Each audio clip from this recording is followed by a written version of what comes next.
해야 되겠다 생각이 들고요.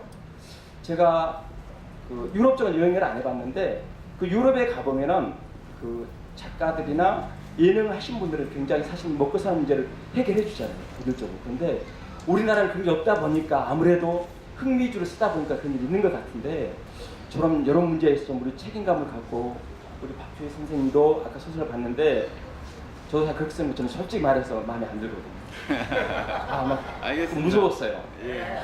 그건 아니고 물론 좋은 방향 하시는데 그래서 제가 우리 남편분이 대단하시다는 게 네. 느낍니다. 그래서 끝까지 힘은 드시겠지만은 우리 한국에서도 좀 멋진 그 뭐랄까 그 갈매기 꿈처럼 사람들이 좀 내릴 수 남아있는 그런 소설을 썼으면 좋겠고 사람들에게 좀 좋은 걸 유발할 수 있는 그런 소설을 썼 그런 마음으로 두서없이 말씀드렸습니다. 죄송합니다. 감사합니다. 제가 한 번은 꼭 그런 소설 쓸게요, 쌤이.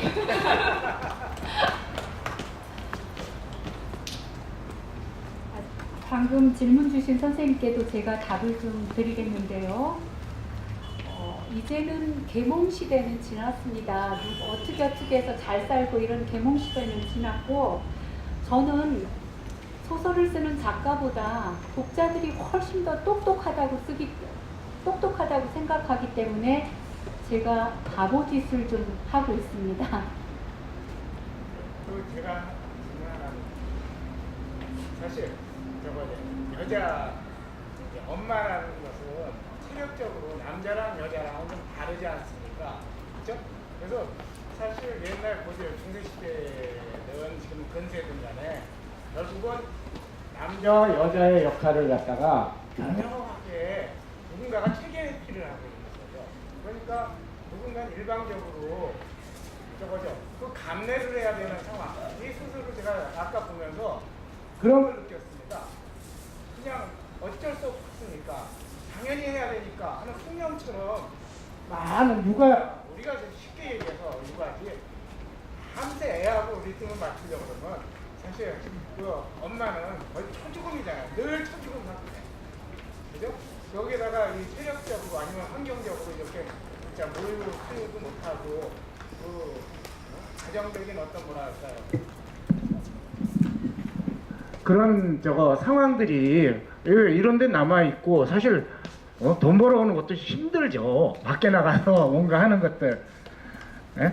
그런데 참 그런 부분들이 우리 사회적으로 자꾸 고발하고 그 부분에 대한 본질적인 부분들에 대해서 좀 까발려주는 것, 정보화하는 것들이 진짜 중요한 문제라고 생각합니다. 분명히 현상적인 것들을 잘 짚어내신 진짜 아픈 얘기들이라고 생각이 들어서 그래서 공감 있게 들었습니다. 네.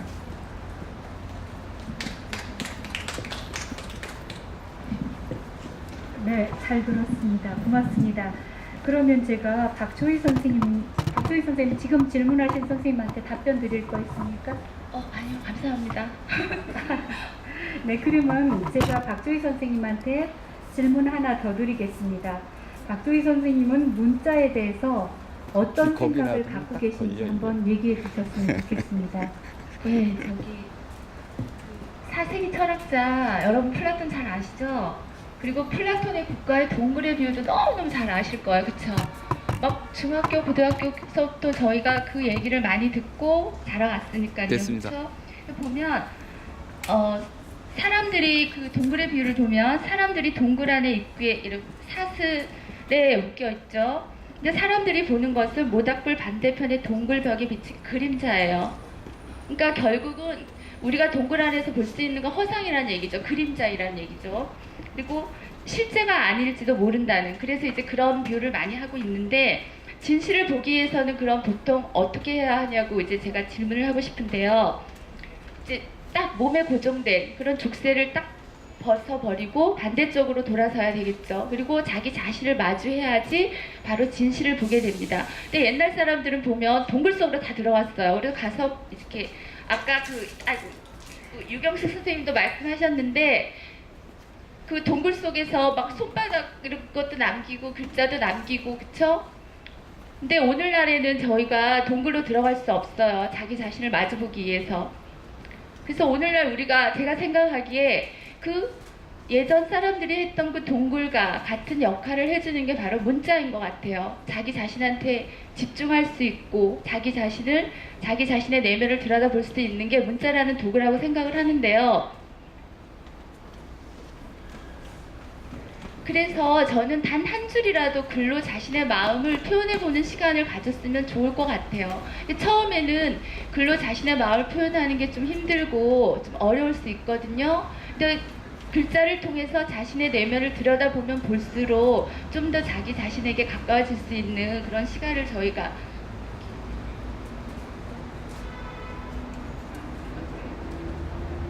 이제 가질 수 있고, 그리고 그 문지방 있죠. 문지방과 현관의 의미가 보면 안과 밖을 가리는 거고 또 경계를 얘기하는 거잖아요. 그래서 자신이 가지고 있던 그 경계를 허물려면 어쨌든 글을 쓰는 것, 그래야지 그 경계를 넘어설 수 있을 것 같아요. 그래서 여기 계신 분들도 혹시 자기 자신을 들여다보고 싶거나 그 내면과 대화하고 싶거나 집중하고 싶으시면 한 줄의 글이라도 자신의 마음을 글로 좀 옮겨보는 것도 좋을 것 같습니다. 네.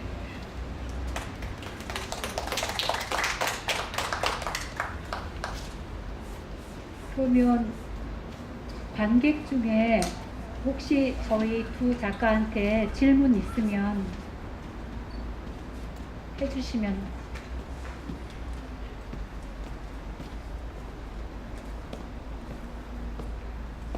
없습니까? 그러면 이것으로 끝낼까요?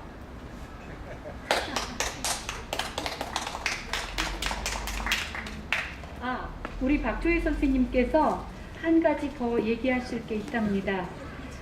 박조희 선생님이 생각하시는 그 문자와 기억에 관한 상관관계를 얘기해 주시겠답니다.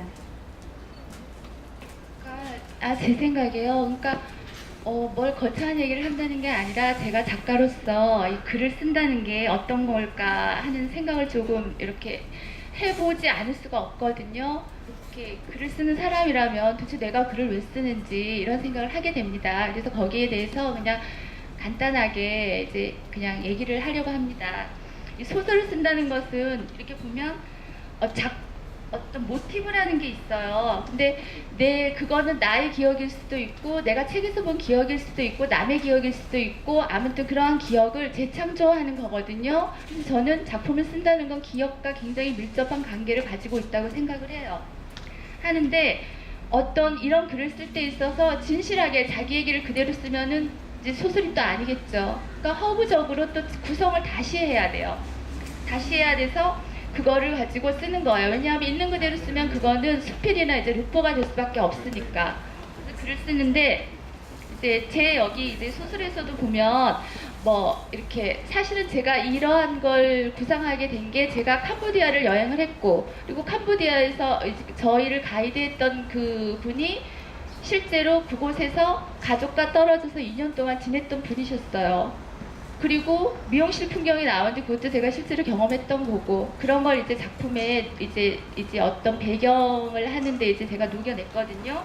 이런 것처럼 기억이라는 게 어떤 그대로의 모사가 아니라 작품과 어울릴 때 그게 이제 제대로 된 작품이 될 수 있다고 생각을 하고요. 그리고 여러분도 아시겠지만 모든 이야기의 원형은 저는 기억이거든요. 기억이고 또 신화는 인류의 가장 오래된 기억입니다. 그리고 개인의 가장 은밀한 신화이고요. 신화가 그런 것처럼 기억도 단순한 과거의 집합, 과거의 이야기 탈애가 아닙니다. 전부가 아니고 그대로도 아닙니다. 전부일 수도 없고 그대로일 수도 없습니다. 신화가 사실에 덧붙은 편집과 해석인 것처럼 기억 또한 사실에 덧붙은 편집과 해석입니다.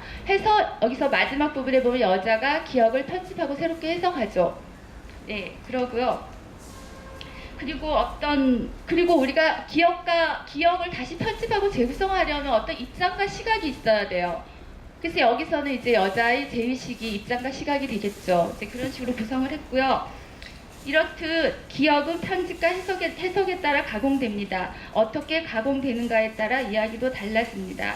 그러니까 기억의 갈피를 대지는 것은 이야기의 뼈를 만지는 것이며 이야기 뼈에 신경과 살을 붙이는 작업이 바로 소설 쓰기입니다. 네, 감사합니다.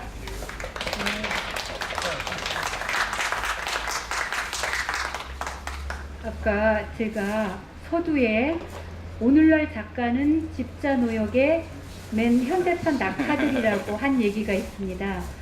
저는 그냥 작가는 그런 것 같습니다. 수많은 지식들이 지금 뿌려져 있지 않습니까? 그 지식들을 주워서 깨는 사람이 작가인 것입니다. 제가 어디서 우주에서 따오거나 이런 게 아니라 지구에 있는 여러분들이 뿌려놓은 지식을 제가 빼는 역할을 하는 게 작가인 것입니다. 집행부에서 자꾸 빨리 끝내라고 네, 끝내겠습니다. 그러면요. 네, 네, 오늘 작가분 너무 감사하고요. 이 윤수이라는 장소가 들어주셔서요. 네, 감사합니다. 네, 윤수이라는 장소가 작가들과 이 소설이나 시 이런 작품에 대해서 얘기하기 너무 좋은 장소인 것 같아요. 그래서 저희가 계속 앞으로도 한 2시간 정도 여러분과 이야기를 계속 하려고 하는데요. 그 전에